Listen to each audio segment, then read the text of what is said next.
Okay. I am Cindy Antonio. I am your K-8 member at large. I am recording this, so if you want to change your screen name or take you off video, you are more than welcome to. I'm recording this so that members who could not attend, who want to watch the video, can still access it, and I'm also going to be posting it up on our website for members to view at a later date or to review any of the material. Alex will introduce himself. I will tell you that him and I had many conversations about how COVID is affecting people who have federal student loans, who went through the federal student loan forgiveness program last year with us or years ago with us, and how all this COVID is affecting their student loans. So Alex, the floor is all yours. Awesome. So I'm going to go ahead and, are you able to, oh, it lets me take over the screen, I think. Mm-hmm. Let's see. Okay, cool. I think it's working. I can see your screen. Can you see it all right? I can see your screen, yep. Okay, cool. Let's go from the beginning. Okay, cool. So yeah, like as Cindy said, my name's Alex. I'm with Equitable. Many of you might know us as AXA. We went through a name change earlier this year, and it went final as of last week. So Cindy, if you email me to my AXA email address, I won't get it. Okay. So it's good to let you know that. So kind of high level, the point of today was kind of keep it short and sweet. Make sure, we cover some basics of student loans, give everyone some information on how COVID's impacting everything, because it's impacting everything. And, ultimately, hopefully people can have, one key takeaway from this meeting for your situation, for coworkers, for family members, or just something out of this. So I'm going to blow through a couple slides, maybe 20, 25 minutes. I mean, this shouldn't take long. We wanted to leave plenty of time for you guys to ask questions, because everyone's situation is different. It's really hard with student loans to say, oh, well, most people fit under, this. It's just not true. There's so many situations. So to start out, we'll talk about student loan forgiveness basics. We'll talk about the two main programs we see people using. We'll touch on how COVID's impacting all student loans, how to take action, and then take some questions. It's meant to be really straightforward. And I know Cindy's recording. If you guys do have any questions and personal information you don't want to bring up on the call, you're more than welcome to shoot me an email or Cindy, and we can chat after this as well. When we start the Q&A, just give me a couple seconds and I'll stop the recording. Okay, perfect. That works too. I just thought of that. So kind of student loan forgiveness basics. So zoom out, big picture. Right now, student loan debt is about 1.6 trillion across the country. To put that in perspective for everybody, we have auto debt of 1.2 trillion and credit card debt of 900 billion. So plenty of people say credit card debt is a huge issue in this country. Student loan debt is nearly double that, right? So the average educator we're seeing owes about $50,000, and they're expected to make payments as high as $600 a month. That's a mortgage payment. That's an expensive car payment. This is typically, the largest debt we're running into that people have their entire lives, other than maybe a mortgage. Some people, their student loans are more than a mortgage. It's very common.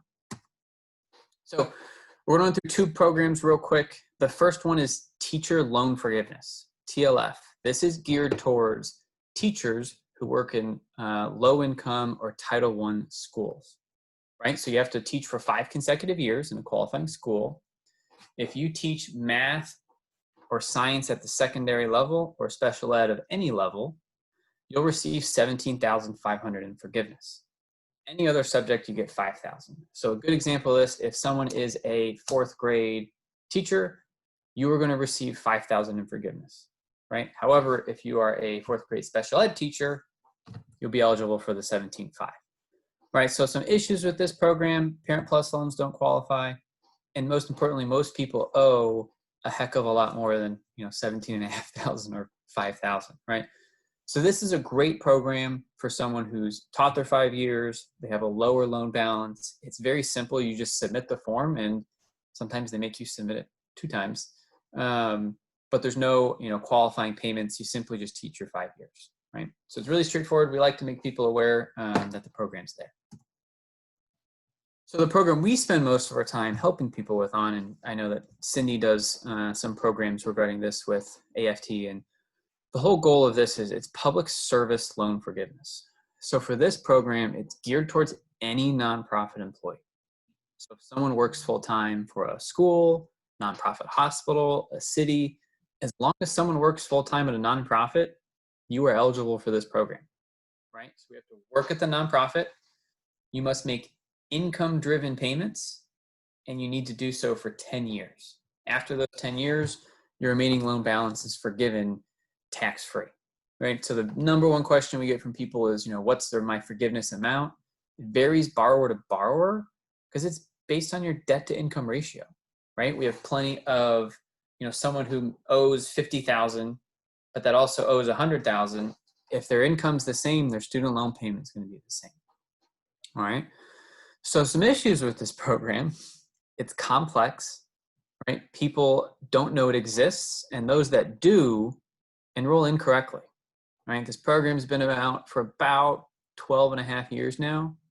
The first 102,000 people that enrolled in the program about 10 years ago, fast forward through their 10 years, only about 1,900 of them received their forgiveness, right? So less than 2% of the initial 100,000 to participate in this program got their forgiveness, right? So many reasons for that is one, people are just doing it incorrectly. They're getting bad information from loan servicers. Or three, some people are simply just think working at a nonprofit is enough. It's not.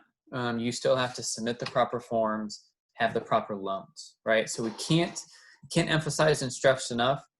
Talk to an advisor, talk to your loan servicer, make sure you're enrolled in these correctly, and you don't want to end up being, another one of those horror stories where someone says, oh, I've been paying for 10 years, and then they find out they haven't even started because they don't have the right type of loan.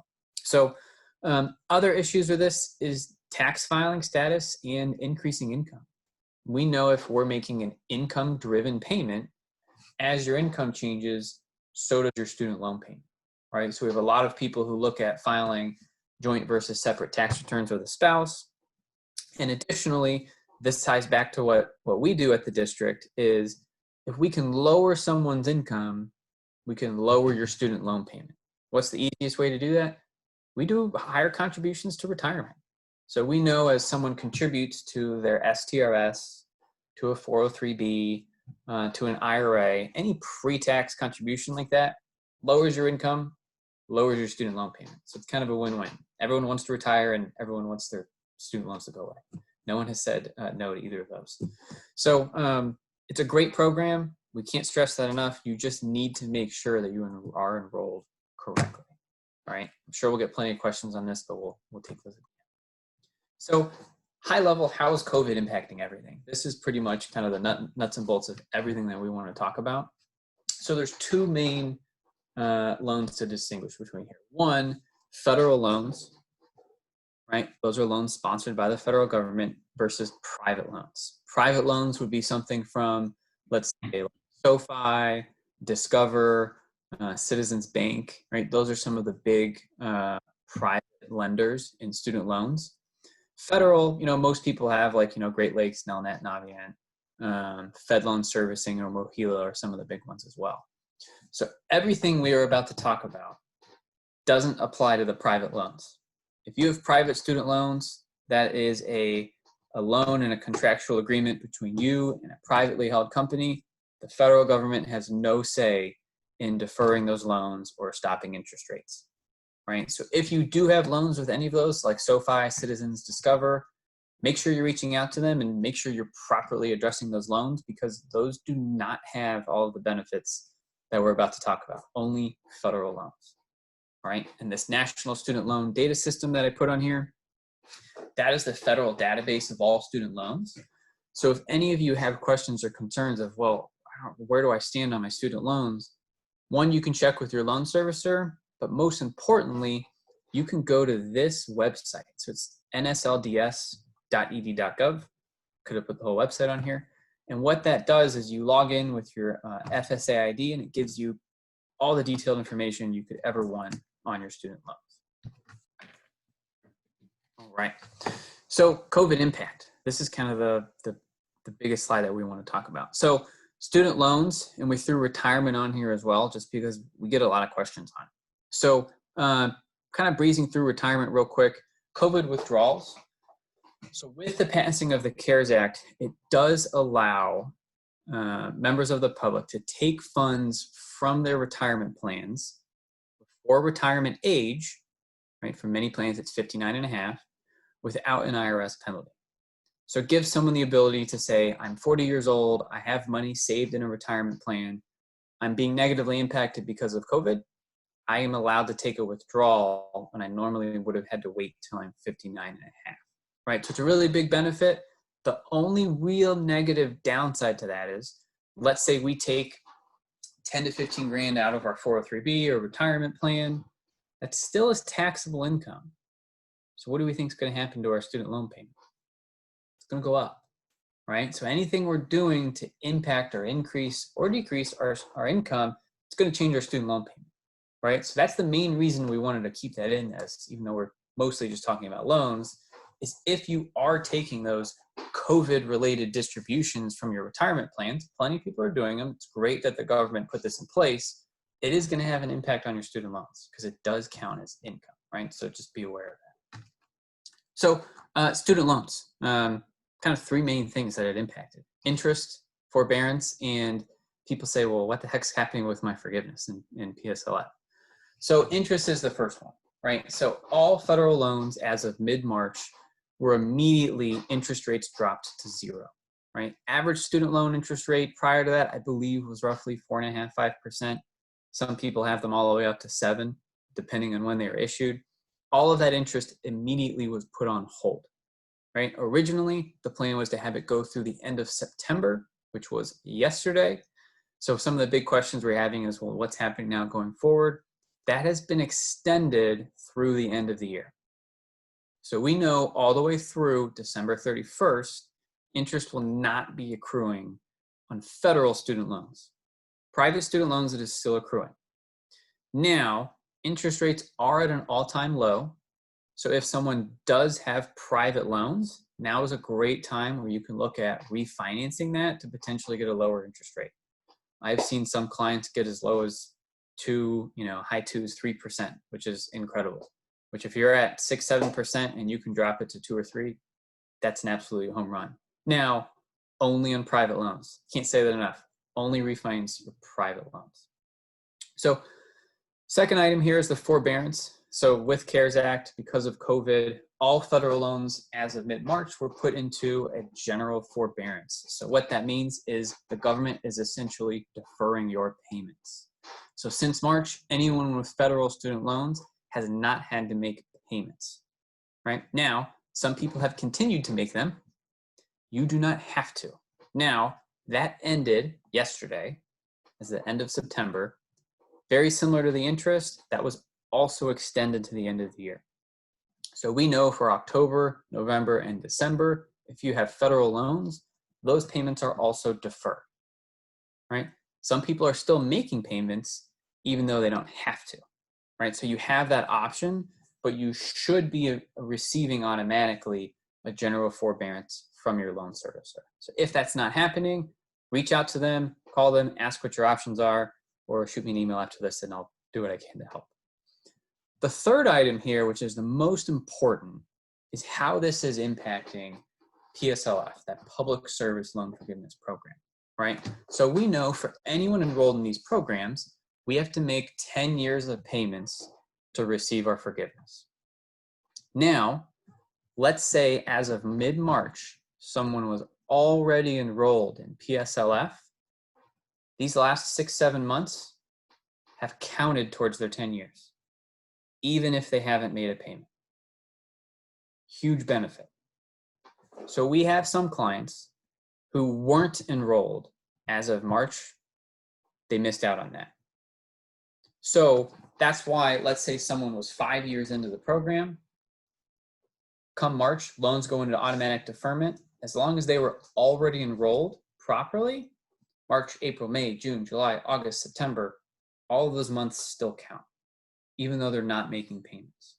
So that was something really, really important that we tried to stress with people is if you're already enrolled in this program, you might not need to be making payments, right? And they can still keep counting. Now, what's happening as of October 1st? While the deferment and forbearance is still there, in order to have these months count, we are being told borrowers have to actually make a payment. So it's a little bit different than what's happened since March, right? So if you want these 3 months to keep counting, you need to make sure you're making a payment. Now, there's plenty of information circulating that talks about various stimulus packages that are in the pipeline, trying to get through Congress. And people talk about all of these benefits potentially being extended through September of next year. So what does that mean? It means no interest would accrue until end of September next year. It means no payments would be due until the end of September next year. This has not been passed yet, right? It's just what they're potentially proposing, right? So it would be an enormous stimulus. I think it's a great benefit of what they're doing. We're staying on top of it. As we get more information on that, we'll make sure to let Cindy know and she can kind of send it out to the whole CTU. But for now, we only know what's happening, October through the end of the year. So how to take action.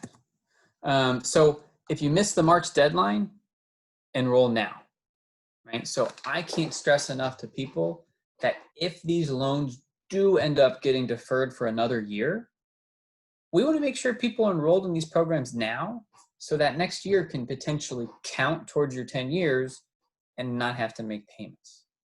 Someone enrolling in March versus April was the difference between getting 6 to 7 months of free credit towards their 10 years, right? So we can't stress that enough. Get enrolled now. Even if you take the deferment and you don't make payments, great. At least you're in a position for success once the CARES Act and COVID and these different deferments and forbearance roll off. All right. On the note, talk to an expert. Student loans are difficult. It's just like doing your taxes and using an accountant. So whether it's reaching out to me, reaching out to Cindy, calling your loan servicer, there's plenty of resources out there. Make sure you're taking advantage of them and getting enrolled in these programs correctly. Over the years, as Cindy has done these AFT presentations, I always kind of pop in and answer a few questions. And usually it's always a call to action, make sure you get enrolled. That call to action has never been bigger than now. With the potential for loans being deferred, we want to make sure people get a year's worth of free credit, right? I can't stress that enough. So if you have any questions on what I'm meaning by that, please make sure to ask them in a minute or two when we're done, because I need to make sure everybody understands that. All right, so take action now. Okay, so I have a couple key studies on here. Some of the numbers aren't ideal, but it's the numbers that our compliance department approves us to share with everybody. So the main example I want to share is down here on the bottom. This is Kayla. So this is, let's say, this is a teacher. Income is $40,000. This person's 23, and yeah, she owes 96 grand. It's a lot of money, and it's a pretty common situation we run into.